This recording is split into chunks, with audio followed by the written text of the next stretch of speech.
సంపూర్ణ రామాయణం యుద్ధకాండ. హనుమ చెప్పిన మాటలు విని రాముడు అంటారు, హనుమ, నువ్వు చేసిన కార్యం మామూలుది కాదు.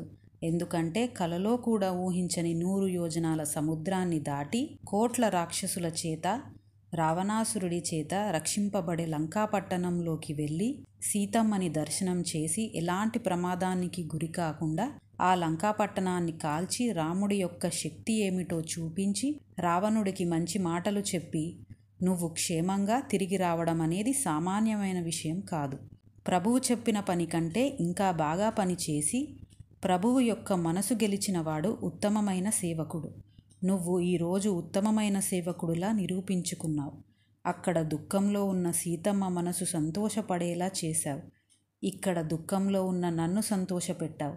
నీకు ఏమి ఇచ్చి రుణం తీర్చుకోగలను? నిన్ను ఆనంద పెట్టగల బహుమతి ఇవాళ నా దగ్గర లేదు. నా దగ్గర కేవలం నా శరీరమే ఉంది. అందుకని ఒక్కసారి నిన్ను కౌగిలించుకుంటాను అని హనుమని దగ్గరికి తీసుకొని గట్టిగా కౌగిలించుకున్నారు. రాముడు అన్నారు, అంతా బాగుంది హనుమ, కానీ ఆ 100 యోజనముల సముద్రాన్ని వానరులతో పాటు మనం దాటి లంకాపట్టణం ఎలా వెళ్ళాలి అని ఆలోచిస్తున్నా. సుగ్రీవుడు అన్నారు, రామా, నువ్వు బాధపడకు. నీకు ఉన్న శక్తిని నువ్వు ఒక్కసారి జ్ఞాపకం తెచ్చుకో. నువ్వు కోదండం పట్టుకుని నిలబడితే నిన్ను ఎదురించేవారు ఎవరు? నువ్వు సముద్రం ఎలా దాటాలో ఆలోచించు. మేమందరం సిద్ధంగా ఉన్నాం. రాముడు ఉత్సాహం తెచ్చుకుని, నిజమే, నేను నా తపశ్శక్తితో ఈ వానరులని సముద్రం దాటిస్తా అని హనుమని అడిగారు. ఆ లంకాపట్టణం ఎలా ఉంటుంది? దాని బలం ఎంత? అక్కడ సైన్యం గురించి ఒక్కసారి చెప్పు. హనుమ చెబుతున్నారు, ప్రభు, అది సామాన్యమైన లంక కాదు. బంగారంతో చేయబడినది. సముద్రం దాటి వెళితే త్రికూట పర్వతాల మధ్య ఉంటుంది. ఆ లంకాపట్టణం చుట్టూ నది ప్రవహిస్తుంది. ఆ నది పైన 4 వంతెనలు ఉన్నాయి. ఎవరైనా లోపలికి వెళ్ళడానికి ప్రయత్నిస్తే అక్కడ ఉన్న పెద్ద ద్వారం మూసేసి ఆయుధాలతో చంపేస్తారు. ప్రతి ద్వారం దగ్గర కొన్ని వేల మంది సైన్యం కాపలా కాస్తుంది. ఆ రాక్షసులకి యుద్ధం చేయడం అంటే చాలా ఇష్టం. అందుకని ఎప్పుడూ సిద్ధంగా ఉంటారు. నేను ఒక వంతెనను, కొన్ని లక్షల సైన్యాన్ని నాశనం చేశాను. కాబట్టి ఇప్పుడు లంకంతా బాధతో ఉంటారు. యుద్ధానికి వెళ్ళడానికి ఇది మంచి సమయం. మీరు మంచి ముహూర్తం నిర్ణయించండి. మనందరం బయలుదేరదాం. రాముడు అన్నారు, ఇప్పుడు మిట్ట మధ్యాహ్నం వేళ విశాఖ నక్షత్రం ఉంది. ఇది నా నక్షత్రంకి అనుకూలిస్తుంది. అందుకని మనం వెంటనే బయలుదేరదాం. ఈ మాట విని అక్కడ ఉన్న వానరులు చాలా సంతోషపడి లంకకు వెళ్ళి రావణుడిని చంపుదాం అని కొన్ని కోట్ల వానరులు అంటున్నాయి. రాముడు అన్నారు, నీరుడు అనే వానరం కొన్ని లక్షల వానరాలని తీసుకుని ముందు దారి చూపుతూ ఎక్కడ నీరు, ఆహారం దొరుకుతుందో అక్కడ విశ్రాంతి తీసుకునేలా మార్గాన్ని నిర్ణయించాలి. గజుడు, గవాక్షుడు, గవయుడు సైన్యం ముందు వెళ్ళాలి. దారిలో ఉన్న మంచినీటి కొలనులను శత్రువులు విషపూరితం చేసే అవకాశం ఉంది. అందుకని ముందుగానే కొంతమంది వెళ్ళి అలాంటి మంచినీటి కొలనులను కాపలా కాయాలి. సైన్యం మధ్యలో హనుమ భుజంపై నేను, అంగదుడి భుజంపై లక్ష్మణుడు కూర్చుని వెళతాం. అందరూ రామచంద్రమూర్తికి జై అని బయలుదేరారు. అలా సముద్రానికి చేరుకున్నాక రామచంద్రమూర్తి అన్నారు, ఎవరికీ ఎలాంటి ప్రమాదం జరగకుండా వానరుల సైన్యాన్ని 3 భాగాలుగా విభజించి విడిది చేపించారు. చీకటి పడుతుండడంతో అక్కడ ఉన్న వానరాలు ఆ సముద్రాన్ని చూసి, రామచంద్రమూర్తి, లక్ష్మణుడు, సుగ్రీవుడు ఉన్నారు, వాళ్ళు చూసుకుంటారు ఈ సముద్రాన్ని ఎలా దాటాలి అని అందరూ సంతోషంతో పడుకున్నారు. రామచంద్రమూర్తి సముద్రం ఒడ్డున కూర్చుని సీతమ్మని తలుచుకుంటూ ఉన్నారు. అక్కడ లంకలో రావణాసురుడు తలదించుకుని తన మంత్రులతో కూర్చుని అన్నారు, మీరందరికీ నేను సీతని అపహరించా అని తెలుసు కదా. ఇవాళ రాముడు నాపై యుద్ధం చేయడానికి వస్తున్నాడు. నిన్న హనుమ ఒక్కడే వచ్చి ఈ లంకాపట్టణాన్ని ఎంత నాశనం చేశాడో చూశారుగా. రాముడు ఉత్తర తీరానికి వచ్చాడు. ఎలాగోలా దక్షిణ తీరంకి వస్తాడు. మనం రామలక్ష్మణులు వానరులతో యుద్ధం చేయాల్సి ఉంటుంది. కాబట్టి ఏమి చెయ్యాలో మీరందరూ కలిసి ఆలోచించి నాకు చెప్పండి. మంత్రులు అన్నారు, రావణ, నువ్వు ఎందుకు బెంగ పెట్టుకుంటావు? ఒకనాడు నువ్వు హిమాలయాలలో ఉన్న నీ అన్న కుబేరుడితో యుద్ధం చేసి ఓడించి పుష్పక విమానం తెచ్చావు. ఆయన ఉన్న ఇంట్లోంచి ఆయన్నే తరిమేసి లంకాపట్టణాన్ని స్వాధీనం చేసుకున్నావు. అలా చాలామందిని ఓడించావు. నువ్వు భయపడకు. నీ దగ్గర ఇంద్రజిత్ ఉన్నాడు. ఒకనాడు ఇంద్రుడితో యుద్ధం చేసి లంకకి తీసుకువచ్చి కట్టేస్తే బ్రహ్మగారు వచ్చి ఇంద్రుడిని విడిపించి తీసుకెళ్లారు. ఇంద్రుడిని జయించినందుకు ఇంద్రజిత్ అయ్యాడు. నువ్వు ఎంతోమంది రాకుమారులని చంపావు, వీళ్ళు ఓ లెక్క అని అందరూ నన్ను పంపు, నేను వెళ్ళి చంపుతా వాళ్ళనని రావణాసురుడిని రెచ్చగొడుతుంటే అక్కడ ఉన్న విభీషణుడు అన్నారు, మీరందరూ రాముడిని చంపుతామంటున్నారు. రాముడు అంత చేతగాని వాడులా కనిపిస్తున్నాడా? దైవం ఆయన వైపు ఉంది. దోషం చేసిన వారు మీరు. నిన్న 100 యోజనముల సముద్రాన్ని హనుమ దాటి వచ్చి లంకని నాశనం చేసినప్పుడు మీరందరూ ఎందుకు పట్టుకోలేదు? ఎప్పుడైనా యుద్ధానికి వెళ్ళేటప్పుడు శత్రు సైన్యం బలం ఎలా ఉందో చూసుకోవాలి. అసలు రాముడు యుద్ధానికి రావలసిన అవసరం ఎందుకు వచ్చింది? మా అన్నయ్య మహాపతివ్రత అయిన సీతమ్మను ఎత్తుకొచ్చి అశోకవనంలో పెట్టారు. రాముడు తన భార్యని విడిపించుకోవడానికి యుద్ధానికి వస్తున్నాడు. ధర్మం రాముడి వైపు ఉంది. ధర్మం ఎక్కడుంటే దేవతలు అక్కడ ఉంటారు. ఏ రకంగా చూసినా రాముడిదే విజయం. నేను నిజం చెబుతున్నాను. దీనికి ఒకటే పరిష్కారం.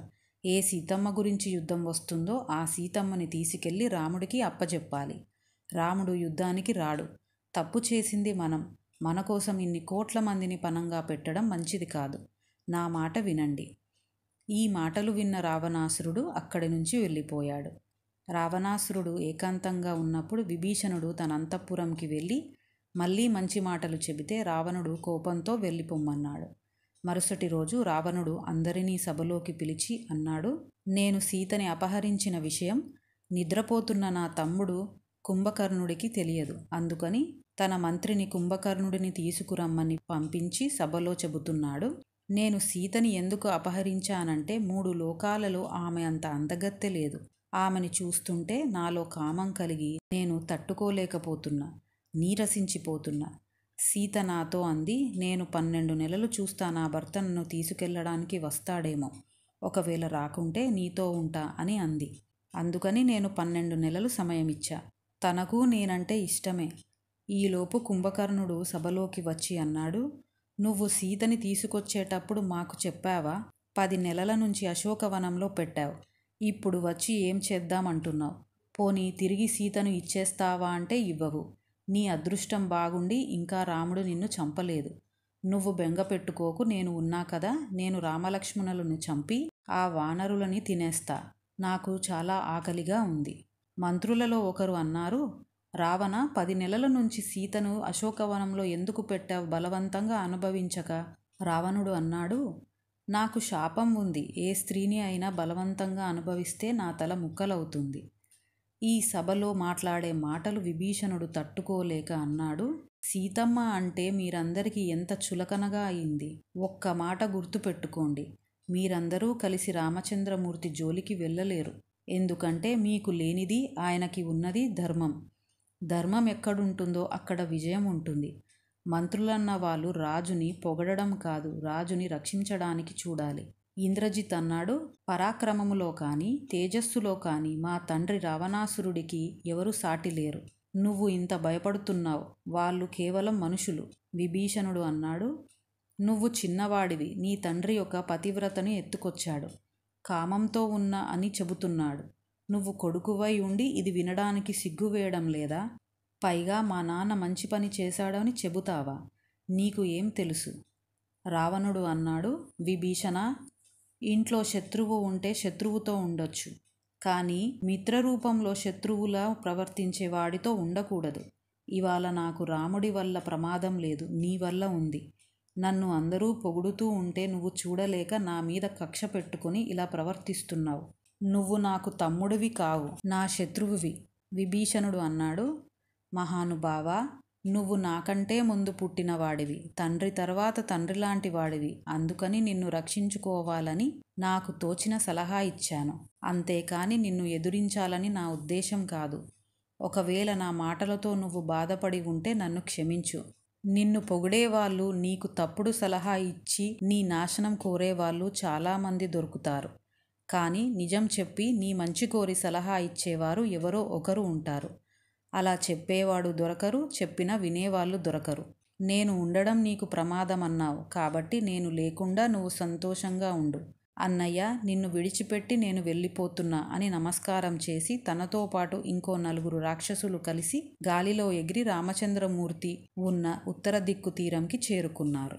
కైకసికి రావణాసురుడు, కుంభకర్ణుడు, విభీషణుడు జన్మించారు. కుంభకర్ణుడు అన్ని వేళలా రావణుడిని అనుసరించేవాడు. విభీషణుడు ధర్మబద్ధంగా ఉంటాడు. విభీషణుడు తపస్సు ద్వారా బ్రహ్మగారిని ఒక వరం కోరాడు. తను ఎలాంటి సందర్భంలోనైనా సరే ధర్మాన్ని పాటించగలే శక్తిని అడిగాడు. అలా ఆకాశంలో నిలబడి ఉన్నారు. వీళ్ళని చూసిన వానరులు, అదిగో వచ్చారు రాక్షసులు, కొట్టండి అన్నారు. విభీషణుడు భయపడకుండా అన్నారు, నేను రామచంద్రమూర్తిని శరణు వేడడానికి వచ్చాను, శత్రువుని కాను. నేను రావణాసురుడి తమ్ముడిని, విభీషణుడిని. మా అన్న సీతమ్మని అపహరించి అశోకవనంలో పెట్టాడు. నేను చాలాసార్లు వేడుకున్న సీతమ్మని రామచంద్రమూర్తికి అప్పజెప్పమని. కానీ నా మాట వినలేదు. ఆయన అధర్మం చేస్తున్నందుకు నేను మా అన్నని విడిచిపెట్టాను. అందుకని రాముడిని శరణు కోరి వచ్చాను. ఇది విన్న సుగ్రీవుడు పరుగున రాముడి దగ్గరికి వెళ్ళి అన్నాడు, మన శత్రువు అయిన రావణాసురుడి తమ్ముడు విభీషణుడు శరణు కోరి వచ్చాడు. ఆకాశంలో ఉన్నాడు. ఈయనని నువ్వు ఒక్కసారి అభయం ఇచ్చి కిందకి దింపావంటే మన సైన్యాన్ని అంతా చూసి ఇక్కడ ఏమేమి లోపాలు ఉన్నాయో కనిపెడతాడు. రావణాసురుడి తరపున ఇక్కడి రహస్యాలు తెలుసుకోవడానికి వచ్చాడు. మనలో మనకి గొడవలు పెడతాడు. మన సైన్యం చీలిపోతుంది. అప్పుడు ఎంత సైన్యం ఉన్నా వ్యర్థమే. అందుకని రామా, నువ్వు అనుమతివ్వకు. మేము అతన్ని సంహరిస్తాం. రాముడు అన్నారు, నా మీద నీ ప్రేమ నాకు తెలుసు సుగ్రీవా. నీ అనుభవంలోంచి చాలా గొప్ప మాట చెప్పావు. ఇంకా ఎవరైనా ఈ విషయం మీద నాకు సలహా ఇవ్వాలనుకుంటే ఇవ్వండి. అంగదుడు అన్నాడు, రామా, మనం విభీషణుడిని మనలోకి తీసుకోవాలో లేదో అని ఒక పరీక్ష చేద్దాం. ఒకవేళ మనకు పనికి వస్తాడనుకుంటే మనం ఆయన్ని స్వీకరిద్దాం. ఒకవేళ ప్రమాదం అనిపిస్తే విడిచిపెట్టేద్దాం. జాంబవంతుడు అన్నాడు, విభీషణుడిపై నాకు నమ్మకం లేదు. అందుకని తీసుకోకపోవడం మంచిది. ఇంకొంతమంది లేచి వాళ్ళ అభిప్రాయం చెప్పారు. రామచంద్రమూర్తి అందరినీ చూసి ఇంకా ఎవరూ ఏమీ చెప్పటం లేదు అని హనుమని చూసి, నువ్వు ఎందుకు ఏమీ మాట్లాడటం లేదు? హనుమ నమస్కారం చేసి అన్నారు, మహానుభావ, 3 లోకాల్లో ఏమి జరుగుతుందో తెలుసుకునే శక్తి నీలో ఉంది. నీకు వేరొకరు చెప్పవలసిన అవసరం లేదు. అయినా నాపై గౌరవం ఉంచి నువ్వు అడిగినందుకు నీపై గౌరవంతో చెబుతున్నాను. రామ, ఇప్పుడు నేను చెప్పేది వేరొకరి అభిప్రాయానికి వ్యతిరేకంగా చెబుతున్నానని అనుకోకుండా నేను చెప్పేది మీరు ఆలోచన చేసి నిర్ణయం తీసుకోండి. ఒకవేళ విభీషణుడు మన రహస్యాలు తెలుసుకోవడానికి వచ్చి ఉంటే రూపు మార్చుకోకుండా తన రూపంతోనే ఎందుకు వచ్చి శరణు కోరుతున్నాడు? అలా చేయవలసిన అవసరం అతనికి లేదు. విభీషణుడికి కొన్ని ప్రశ్నలు వేసి అతను మంచివాడా కాదా అని తెలుసుకోవాలన్నారు. అసలు ఏ ప్రశ్నలు వేస్తారు? ప్రశ్నకి జవాబు చెప్పేవాడి కన్నా ప్రశ్న వేసేవాడు తెలివి తక్కువ ప్రశ్న వేయవచ్చు. దాని వలన మిత్రుడిగా ఉండవలసిన వాడు శత్రువు అయి ఆ మిత్రుడిని పోగొట్టుకున్న వాళ్ళం అవుతాం. అతని గుణాలు చూసి నిర్ణయించడానికి ఒక్కోసారి ఇది మంచి గుణము అనుకున్నది వేరొక సందర్భంలో చెడ్డ గుణం అవ్వచ్చు. అన్న అయిన రావణాసురుడిని విభీషణుడు విడిచిపెట్టి రావడం చెడ్డ గుణం. కానీ ధర్మంగా ఉండేవాడు అధర్మం చేసే వ్యక్తిపై అసహ్యం వచ్చి ఉంటే అది మంచి గుణం. ఇప్పుడు యుద్ధం ప్రారంభం అవబోతోంది. రాముడి వైపు ఉండాలో రావణుడి వైపు ఉండాలో నిర్ణయించుకునే సమయం. విభీషణుడు ధర్మాత్ముడు అయితే రావణుడిని వదిలేసే సమయం వచ్చింది. తన వారిని విడిచిపెట్టి శత్రు సైన్యం దగ్గరికి వచ్చి శరణు వేడడం సామాన్య విషయం కాదు. అపకారం చేసేవాడు అయితే అంత తేజోవంతంగా, నిర్మలంగా, ప్రశాంతంగా, భయపడకుండా నిలబడలేడు. నాకు ఆయన పట్ల ఎలాంటి దోషము కనబడటం లేదు.